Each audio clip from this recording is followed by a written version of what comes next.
The Longsword is the perfect example of what I like to call the old reliable. It is a weapon that on the surface may not seem like it offers anything special or anything outstanding, but the longer your relationship with the weapon is, the more it will provide for you.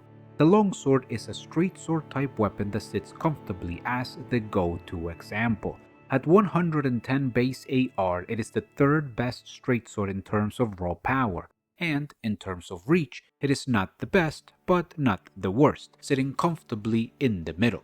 The most impressive characteristics of this weapon is that it has very low requirements for what it offers, at only 10 strength and 10 dexterity. Most starting classes can use it immediately, and those that cannot only need to invest a few points for it. And then, this weapon has the extremely powerful and extremely useful thrusting R2. This poke provides both power and control. In terms of scaling, the Longsword is primarily a strength-based weapon, but as we will see later, it can be adapted to be anything that you want it to be.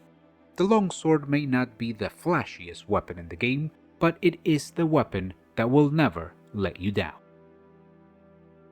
Finding the Longsword is extremely simple. There are only two ways to get this weapon. The easiest way is to start the game as a vagabond. This class can count on a Longsword among its initial equipment, and that means that we will have access to it as soon as the Chapel of Anticipation. And then, the second way to obtain this weapon is by purchasing it from the Twin Maiden Husks. This is the merchant that is located within the Round Table Hold, an area that is accessible very early in the game. As a result, the Longsword is an armament that comes online immediately, and it is something that we can count on when making a new build. That being said, the fact that it only has 2 fixed locations and it is not farmable means that there is a limit to how many longswords you can obtain in a single playthrough. Every character has access to 1, and if you start as the Vagabond, you will have access to 2. It's a shame, really, because you can never have too many longswords. The one-handed moveset of the Longsword is clearly the star of the show. It offers us the most options and versatility while also providing a balanced playstyle with both offensive and defensive power. Obviously, this moveset favors a shield and the typical sword and board strategy. There are a couple of things to pay attention to. First, the 5-hit R1 combo chain equals a total of 30 stance damage in PvE. That is enough to break the most basic enemies. This means that if a full combo does not finish the foe, then the following riposte will. And then, as I mentioned before, the R2 thrust attack is one of the best moves that this weapon has. Both the regular and the charged versions of this attack are a great tool for space control, and they allow us to outrange and punish enemies.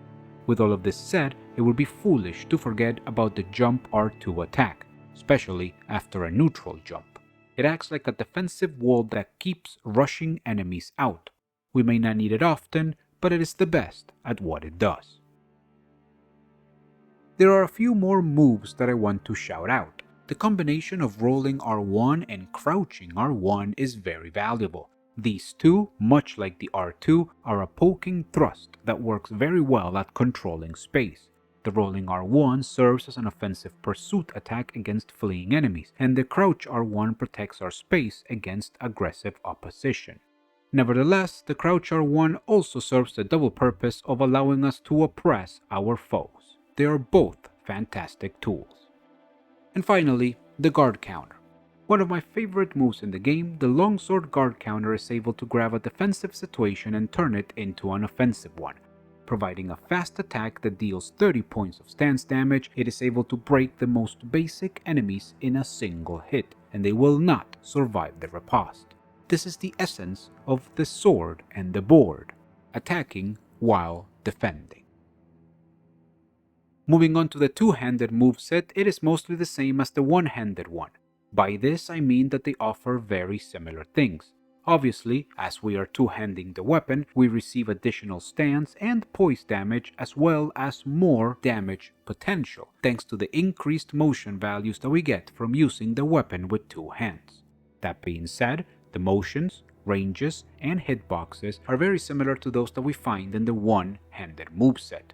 This is not necessarily a bad thing, as the R2 continues to be fantastic, the jump R2 continues to be a wall, and the R1 combo will keep breaking most enemies we will find.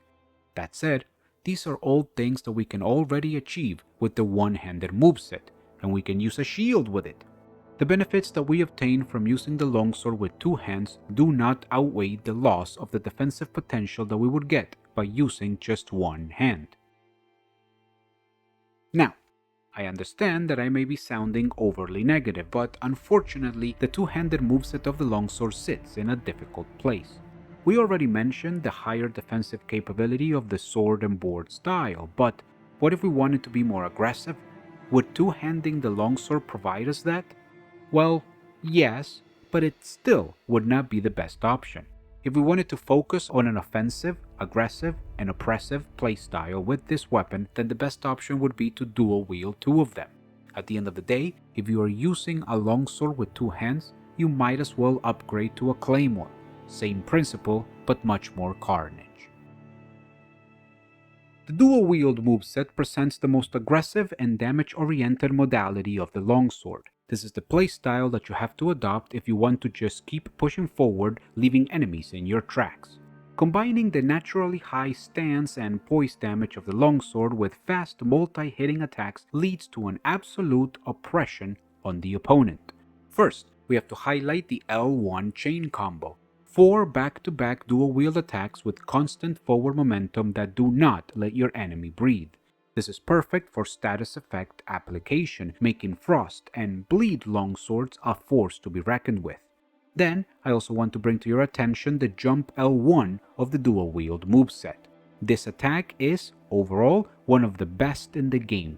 Creating momentum with a forward jump in combination with the top to bottom attacks generates a bulldozer effect that rams everything in front of your character. This serves both as a party starter to a combo as well as a stance breaking machine. As you can see, this is the reason why I believe that two-handing the longsword is not a very useful option. If you want balls to the wall aggressive action, you need to dual wield two of these.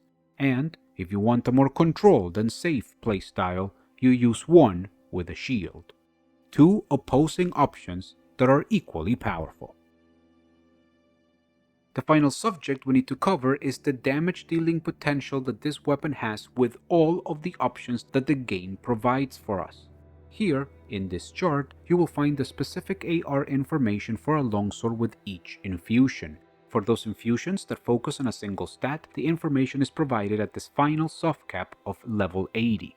For those infusions that focus on multiple stats, I show you the total AR while taking both stats to their corresponding second soft caps. Right off the bat, you will see that the longsword does not truly excel at any particular infusion. In the same way, you will see that the longsword is not bad at any infusion either. It sits at a comfortable power level in all cases. It is the true jack of all trades, and that makes it a fantastic side weapon for all builds in the game.